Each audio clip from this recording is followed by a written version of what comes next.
अतुलनीय कृपा, स्नेह, माधुर्य, साक्षात रूप धारण के ये बाजी जीत गए।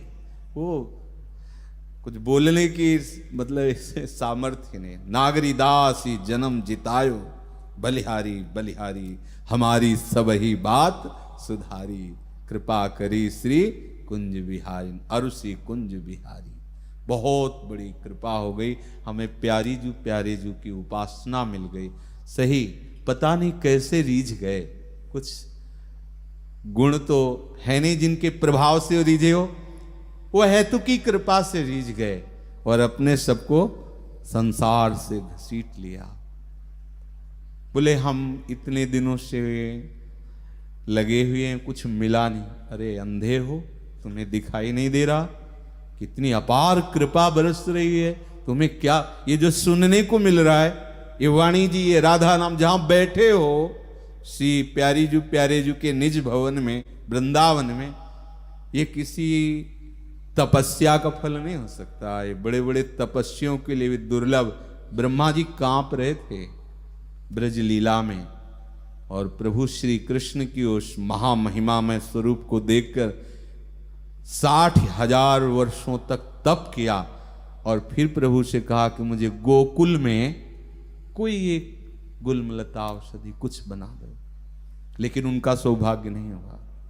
देखो उद्धव जैसे ज्ञानी ने याचना की, तुमने तो याचना भी नहीं की, तुम्हें तो मांगना भी नहीं आता, तुम तो जानते भी नहीं थे। अहेतु की कृपा करके परम रत्न दे दिया। पाए रतन चीन्हो नहीं, दीन्हो करते डार, ये माया श्री कृष्ण की, मोह्यो सब संसार। यदि तुम्हें वृंदावन में महत्व बुद्धि नहीं, राधा नाम में महत्व बुद्धि नहीं, हमें और क्या चाहिए? कोई फल नहीं चाहिए।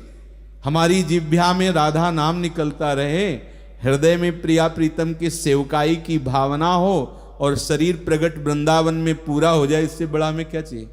कुछ नहीं चाहिए। कोई हमें और सिद्धि, कोई लाभ, कुछ नहीं चाहिए। और आप इस भाव में दृढ़ होइए तो हमें सबको प्राप्त हो रहा है। अहेतुकी कृपालु युगल सरकार हमको सब अपनी तरफ से दे रहे हैं, हमें तो मांगना ही नहीं पड़ रहा, अपनी तरफ से वो दे रहे हैं।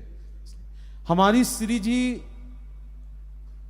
देखो इसमें वर्णन कर रहे हैं शुद्ध प्रेम लीलाओं की एकमात्र उत्पत्ति।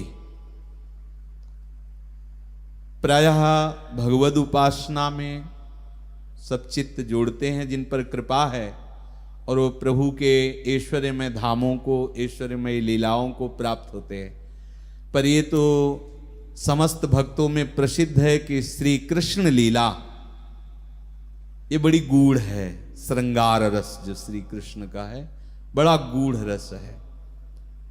इस श्रृंगार रस की प्राप्ति, श्री कृष्ण चरणारविंद की आसक्ति, प्रेम, ये बिना लाडली जू की कृपा के नहीं मिल सकता।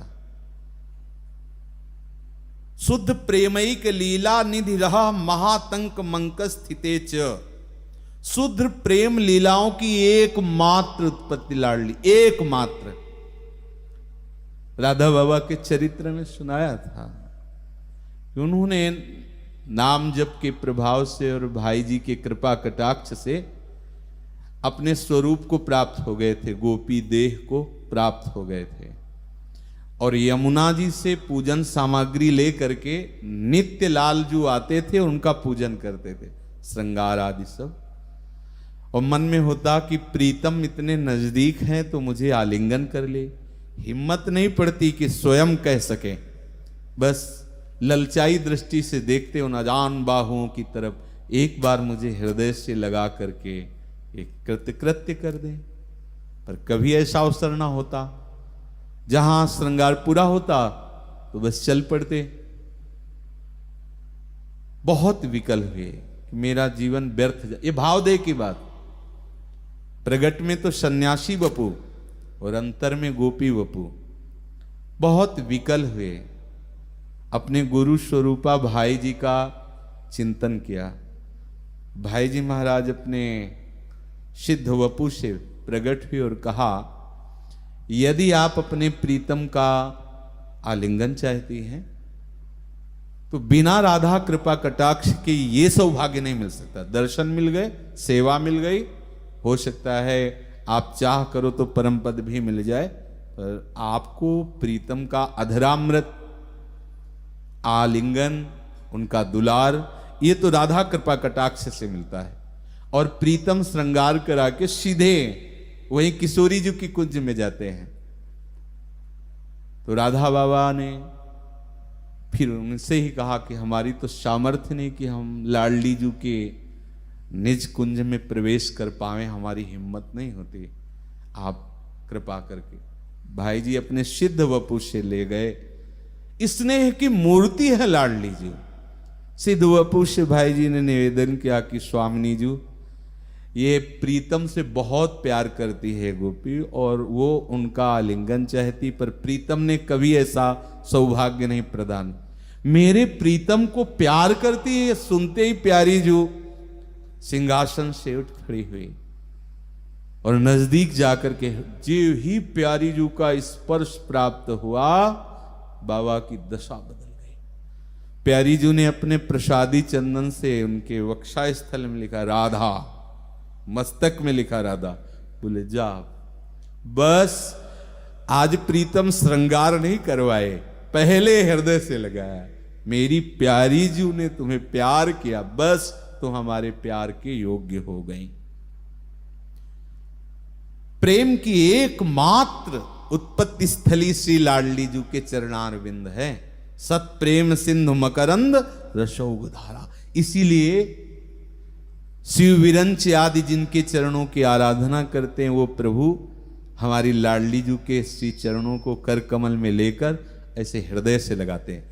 हृदयर्पितम मधुपते स्मरताप मुग्रम निर्वापयत परम शीतलमाश्रयामी। क्योंकि श्री जी के श्री चरणों से प्रेम धारा प्रवाहित होती रहती है और प्रेम रस लंपट लाल जो हैं उन श्री चरणों को ऐसे नीचे बैठ करके ऐसे कर कमल में लेते हैं और हृदय से लगाते हैं। नंददास जी ने तो वर्णन किया, कबहू कर गई नयन लावत, कबहू छुआवत भाल। कैसे अद्भुत, ये बड़ा गूढ़ रहस्य है राधा रस। ये ऋषि मुनियों के लिए भी दुर्लभ है, इसीलिए लोग इन बातों पर विश्वास नहीं करते। वो जब पहुंच नहीं होती ना, अब जैसे बौना है, बड़ा ऊंचे में फल लगा है, कैसे प्राप्त कर पावे। ऐसी चाहे कितना भी बड़ा कोई तपस्वी ज्ञानी ध्यानी हो, इस रस के लिए वो बौना ही है। जब तक लाडली जो कृपा न करे तब तक कोई अनुभव नहीं कर सकता। जी, अत्यंत अधिक रूप से स्फुरित होती हुई अतुलनीय कृपा, स्नेह और माधुर्य की मूर्ति तथा श्री श्याम सुंदर द्वारा जिनके चरण की शोभा माधुरी की आरती अपने कोटि कोटि प्राणों से उतारती गई है। जय। ऐसी प्रियतम के अंक में स्थित रहने पर भी महावियोग भय को धारण करने वाली श्री राधा, आहा, अगाध अमृत रस से भरे हुए अपने दासी पद पर मुझे कब अभिषिक्त करेंगे, अर्थात मुझे दासी पद का अधिकार कब प्रदान करेंगे। श्री हरि।